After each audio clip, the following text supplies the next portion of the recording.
I just can't get enough of Meta Search Shop By.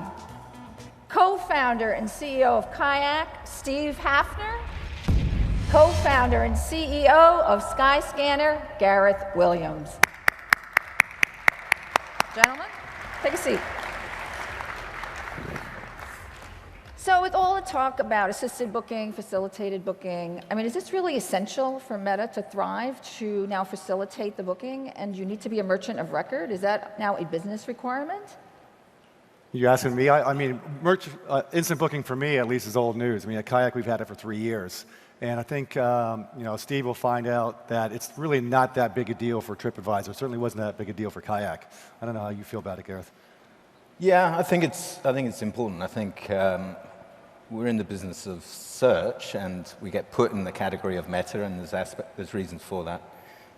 But fundamentally, search needs the booking to happen in the same place for it to work on mobile. So I think the driver for it is mobile. So, but do you think that it's a business requirement for Skyscanner to facilitate the booking? Yes, and I think NDC is entirely aligned with the business model of search. And I think NDC works for facilitated booking really well. What about on the hotel side? Yeah, that'll come. But yes, I think that's a good thing there as well. Okay. But you're a meta purist. Isn't there do you feel like doing the facilitated booking, having too much emphasis on that conversion takes away from some of the promise of meta? No, I think after the brochure sites at the turn of the century, that there was 3 jobs to be done: search, pay, and provide customer service. I think a lot of the suppliers, people who fly planes, make beds, are happy to do the customer service. They want to see the customer before the check-in desk. Now, search and ticketing makes sense to go into one place. So you don't agree? It's just a nuanced difference of opinion. At KAYAK, the reason we got into Instant Book, or what we call it KAYAK Direct or Connect, is just to facilitate the consumer purchasing process when websites, and especially mobile apps, were really crappy on the supply and OTA side. Well, that's changed. Mm-hmm. So I think most people don't want to book a KAYAK. They actually want to book either a supplier direct or at an OTA, and we give them those options. You think Trip's going to find out the same thing? Yeah, I think they're very aware of where that's going to go. So you're both co-founders, but you've taken different paths. Company went public for a bit, and then you're acquired by Priceline, and raised lots of money, and remain independent. How has that affected the way you operate, the way you run your businesses? Well, I think many founders would rather stay private for as long as possible, but there are many factors at play. We haven't raised lots of money. We've raised $6 million in the entire journey of Skyscanner so far into the company, and that's made us fairly lean in what we do. I'd have liked to have gone faster at certain stages, but that's been our journey so far. Steve, do you think that you're operating the company a bit differently now? I don't think so. I mean, the Priceline guys have been great. So it'll be almost 3 years since they bought us this May.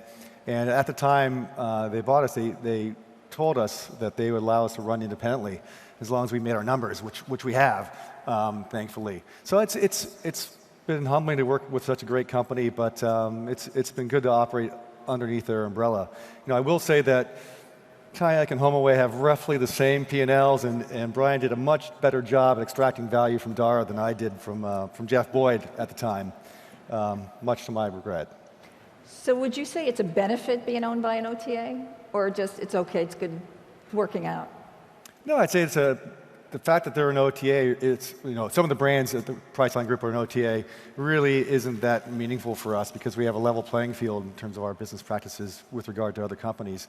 It's more that it's great to be part of a $70 billion company that has the financial wherewithal, the human capital, and the resources and audience to let you scale KAYAK more quickly. And that's certainly true. I mean, when we were bought, we were in 14 countries. Now we're in 37. And it's been great to be part of a bigger group. What about, would you like to be part of an OTA? I like us making our own decisions, but so there's no need to do so. I think the opportunity is just at the beginning, and we're only just learning what it means to scale in many countries. I think we're connected to 1,200 different agents and airlines right now, and there's just such a huge sector. We've only just started. So I want to get into that a little bit because as an independent company, you have decided to take risks in terms of entering into Asia, investing in Asia, and you've been a lot more conservative, correct? In some things. But you know, at KAYAK, we're very focused on making a great product, launching it in multiple countries, and then building an audience in a sustainable, profitable way. And so I don't think we'd be conservative, but it's certainly a different approach than Gareth's taken. Right, because if someone said, well, the only way to scale at all in Asia is to go take that risk, I mean, you need to take some risk. And is that what you're saying? It's not fair to call a founder conservative. Yeah. I mean, I take plenty of risks in my personal life. Not like Charlie Sheen, though. But look, I think if companies in Asia were making money, we'd be much more aggressive about going there. But you know, especially in China, no one's making any money, which is why you're seeing consolidation. So, you know, at KAYAK, we're in business to do two things. One is provide a great service for consumers and our business partners, and the other is to make money. So as soon as we think the environment's right for us in APAC, we'll be there aggressively. Is anyone making money in Asia? Raise your hand. Oh, Steve is, all right, Steve, a few people are making money. Yeah, I don't know what their professions are. Garrett's making money. I think more and more the use case is being defined by the Asian consumer. And you know, right now we do stuff with credit cards and PCI compliance, but they're over credit cards. You know, it's all Alipay and new payment methods, and to be part of Asia means actually you've got to build product in Asia, and I would be entirely happy if we were perceived as a global company, not a European one, because that's where a lot of the innovation, particularly product innovation, but also technology and innovation is happening. And you say that you are a kind of a technology company, a software company, before you're a travel company. What does that mean? So our original motivation is to use technology to solve travelers' problems. In fact, that's changed a bit for Skyscanner, because I had a conversation with a senior person at an airline a while back, and they said, I've spent billions of dollars on my airplanes. How is that apparent on Skyscanner? And that's when we got full-time involved in NDC, New Distribution Capability. But fundamentally, it's still about the use of software to funnel data with the right context to the traveler. And that's what we do as a company. It happens to be an online travel. It could be in another space. Do you agree with that? Are you a technology? It's kind of like a technology company. It just happens to be in the travel. I mean, when you started the business, did you love travel or did you love the technology you built? Well, I've been in the travel business for a long time, so obviously I love travel. But yeah, KAYAK's a tech company, and the reason I define it as a tech company is because that's where our people are. You know, our smartest people are in our technology function. And you know, it's not like we have a call center and we don't, as you pointed out, we don't have airplanes or hotels. What we have is a very thin software application layer that sits on top of everybody else's hard work. So yeah, we're a tech company in that regard. What would you say the biggest difference is then between the two? Besides the obvious stuff we talked about. Size and profitability. Which one's profitable? I won't retort. I think the biggest similarity is there's probably been 400 companies in our category over the years from when we were first thinking about things, and we survived. Yeah. Yeah. That's actually one of the things I want to bring up with the rest of our panelists. They're ready back there. Hugo Burge, CEO of Momondo Group.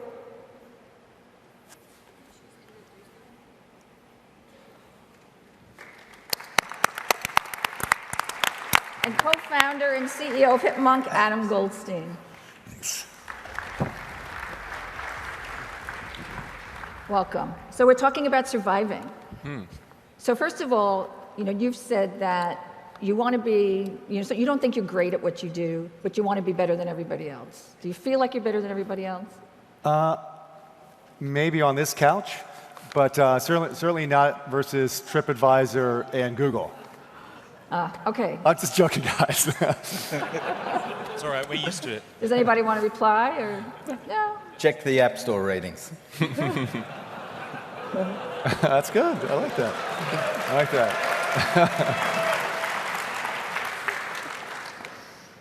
Okay. So, but Google and TripAdvisor. So now you guys, so we just mentioned we're survived. How have you survived as pure play? You guys are pure play. You're Meta, and you're also, maybe maybe not. You're not a KAYAK. You're not a Trivago. You're not a Oh, and thank God for that. So what's We survived through innovating and solving customers' problems, but we target a specific kind of customer. When we started Hipmunk, we knew that there was this audience of millennial travelers, just like us, that had a different way of searching. Obviously, they like to compare, but they like to compare all sorts of different options, Airbnbs, trains, everything else. And so that's how we started, and we've continued to innovate with them in mind.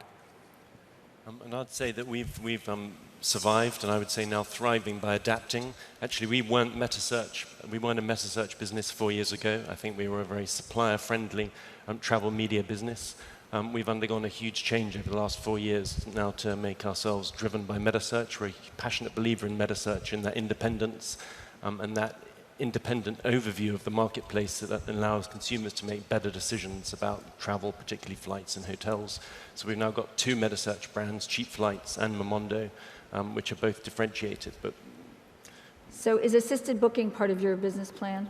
Well, I was listening to the conversation earlier. It was interesting to hear the difference of opinion. I don't see it as a panacea. I think there are some dangers in assisted booking. I think we're real believers in meta search. We think that it creates loyalty and direct users and repeat users, and that's the beauty of the model. Users really trust it. I think there is a risk in assisted booking that you start to bias or compromise your product. And yeah, ultimately, if you're able to create an Amazonian-type, beautiful one-click solution that has all the suppliers on there and it's a level playing field, then fantastic. But I don't see that amongst the players out there. I think there's some interesting testing going on, and I think it's an early part of the journey. I think it's got a long way to go. Do we want to test it? Are we interested in it? Yeah, but I think you've got to be a little bit careful with it. I'm a passionate believer in the pure meta search model. But I'd agree with that, and that's why we're offering assisted booking, facilitated booking to every single airline and OTA partner out there. How many take it up? More than we can integrate right now. In every continent in the world, we are currently doing the integration for that. And one of the reasons is, our revenues represents 2% of total ticket value. There is no better distribution channel, and search can do that, provided it's search based on relevance rather than auction price. Look, I don't want to be totally contrarian because I think it is interesting. I think it's particularly good on mobile, but I do think you have to tread a little bit carefully. I don't know. When you think about instant booking or whatever you want to call it, it is another choice. Meta search is all about choice. If any one of us on stage had an OTA approach us that had a good experience and good monetization, we wouldn't turn them down. Why would we turn down putting ourselves in our own auction? Now, of course, if we bias towards ourselves, that's just as bad as if we were to bias towards any other OTA, so we don't. But the idea of removing that choice, of not even building that functionality, is just robbing customers of choice. So if you focused on conversion, you're not going to be biased at all? No, what we do is we focus on conversion for book on Hipmunk, but then we see how that conversion performs relative to the other participants on Hipmunk. And we will never put ourselves first if we wouldn't have put an OTA first that converted exactly the same in that same situation. I think the danger is that you do start to focus on conversion rates and the highest monetization. And I guess I'm particularly sensitive to this because we came from about the highest converting site you could have. So we'd rather not optimize to conversion, but optimize to trust. And I think that means sometimes you don't want to have the highest conversion rates. You want to give the information. Perhaps you don't want to make money out of the user every time they hit you. Is trust something you think about, worry about? Well, absolutely. I mean, we strive to have the best product, right? And for our consumers, that means seeing all the trip options, all the travel options, and all the booking options. And we don't bias towards our path. We were talking about Asia earlier, and in the case of China, I think suppliers in hotels and airlines, they're afraid of Amazon Marketplace. But actually in Asia, the model is Tmall, which is, and you go to the Apple Tmall store, and it's the same as apple.cn. The booking is a convenience function. What it comes down to is how you're representing it and how convenient you're making it. It's not then competing. So you're mentioning retention, and is there such a thing as loyalty in Meta? I mean, is that something you think you could achieve? Because isn't Meta all about the fact that I'm not loyal? So that's why I want all these options, and that's why I'm searching your sites. So now I'm going to be loyal to your brand? Repeat visitor was the very first metric. I wouldn't be surprised if it was the same for you. Yeah. Very first metric So that mattered. do your visitors go basically on Skyscanner, or are they also going on KAYAK, or are they also going on Hipmunk? I mean, is there loyalty? There might be repeat visitors, but are they loyal?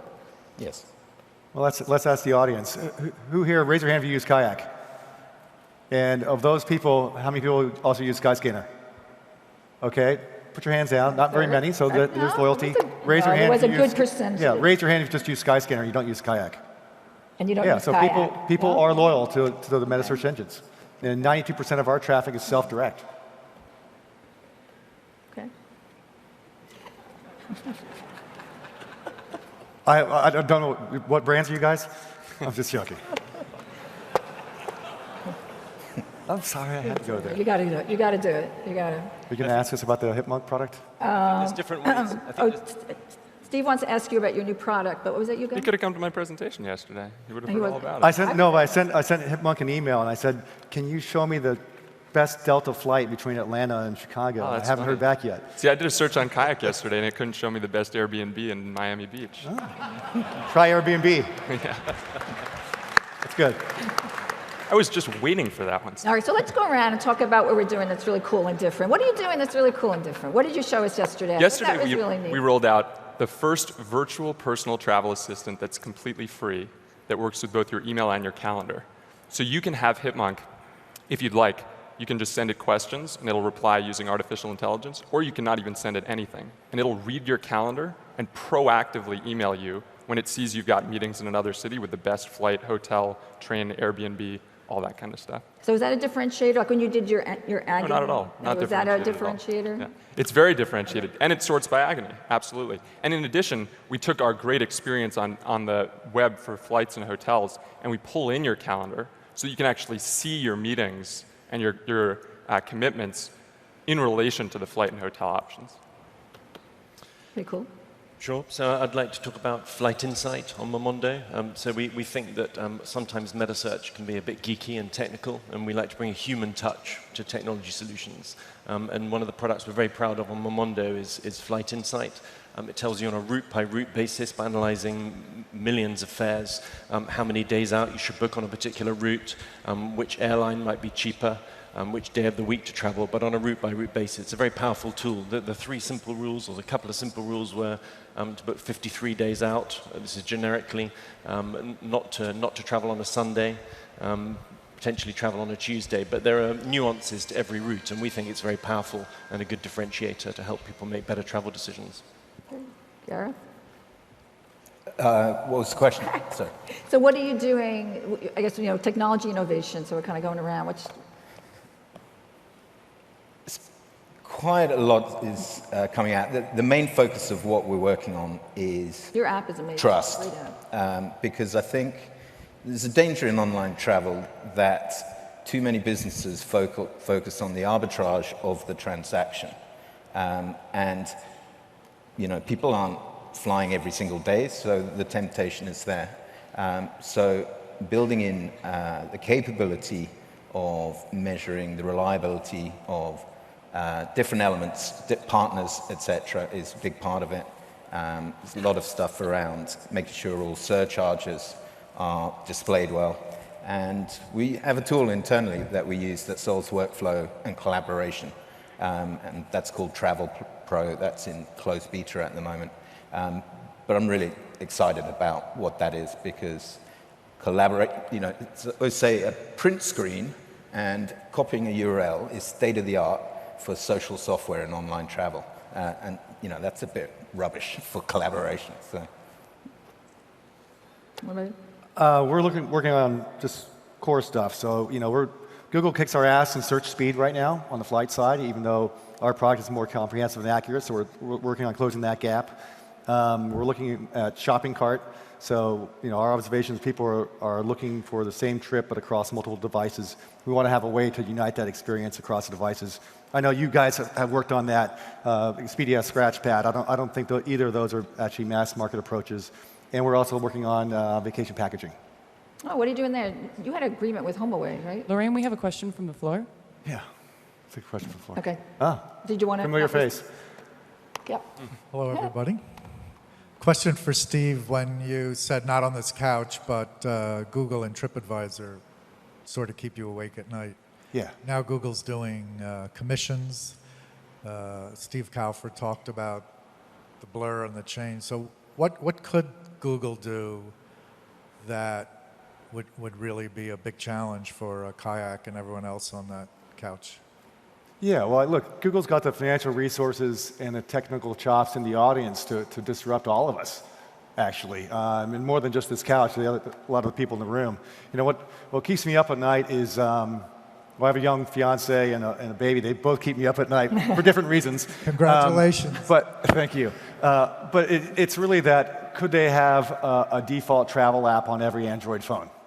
And could that app have all your purchase history, your boarding passes, one-click payment, et cetera, integrated into Google Calendar too? So what will happen when they'll probably will do that, and Apple may do something similar? So what will happen to all of us and to the customers in the marketplace? Well, I think at KAYAK what we strive to do is to have a product set that's broader than anything we see Google doing, and we also want to have great partnerships with all the players in the industry to stay ahead of them. I will say one thing about Google that we've relied on, and I think will continue to be true, which is they're slow, which is good. Because by the time they catch up with what KAYAK's doing today, we'll hopefully be much further down the road. So if you had to focus on scale or retention, what would it be? Retention every time. Every time? But what about with you? Well, I think they both work hand in hand. If you don't have retention, you can't scale. I think a slightly different way of putting it, retention builds scale. But I think both are important. I think to be a leader in meta search, you need to have scale. I think to have leverage to get the best content on your site, you need to have global reach to bring on the best partners and make yourself relevant. We certainly think that we may be the smallest of the big guys, but we're in that front peloton, and we just want to be nipping at their ankles. I agree. I think scale is a necessity to get to a certain point at least, so that you can build up the relationships, you can have enough people using your service that you can do tests and get meaningful statistical results. Retention is obviously very important, but scale is a necessity. So you were starting to talk about vacation rental, an important product to integrate into. Now, we've seen a couple of metas that are vacation rental metas. What do you think of that? I think they actually have pretty good products. I just wonder if the unit economics are going to support a standalone brand for that. And particularly as the vacation rental supply consolidates, right? But they're doing it and you're not doing it yet. That's because we don't think it's worthwhile to do yet versus all the other priorities we have. Our flight search is our core product, and Google's out executing us in many ways. So I'd rather spend the resources on that. So you need to concentrate on air. You still have building your hotel business, and you're thinking vacation rental is something you just can't really prioritize right now. We'll get there. You'll get there. Lorraine, we have another question from the floor. Okay. So Gareth, you mentioned about adopting NDC, and Google obviously is in some trials with NDC. Can the panel talk a little bit on how that's going to change a meta search for air?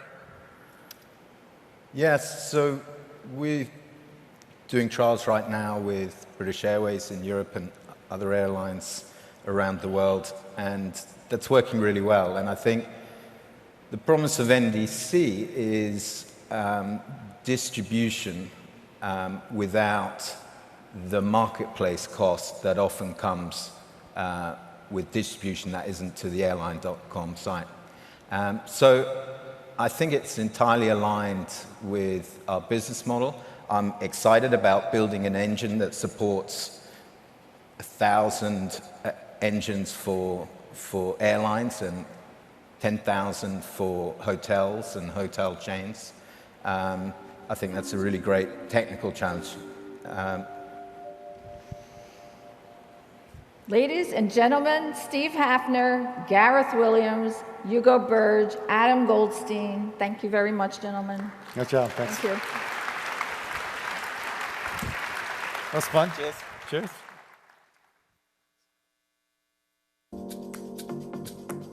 Since 2014, Criteo has analyzed more than 1 billion online bookings. The share of mobile bookings has almost doubled, increasing from 12% to 23% in just 1 year.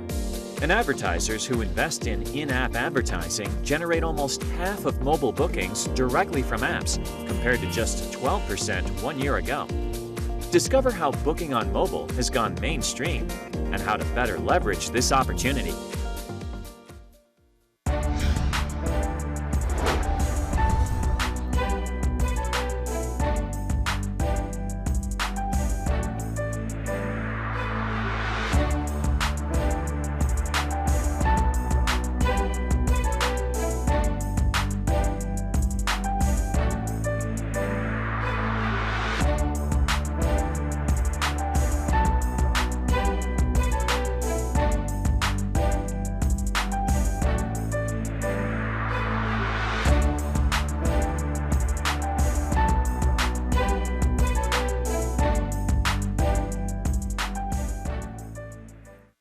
Each consumer is unique, and so is their path to action. Marketers today must understand consumers at the person level, their unique attributes, media consumption behaviors, and value in order to effectively and efficiently reach, convert, nurture, and grow them as customers. Introducing Merkle One, the industry's first integrated suite of people-based marketing solution for enterprise brands.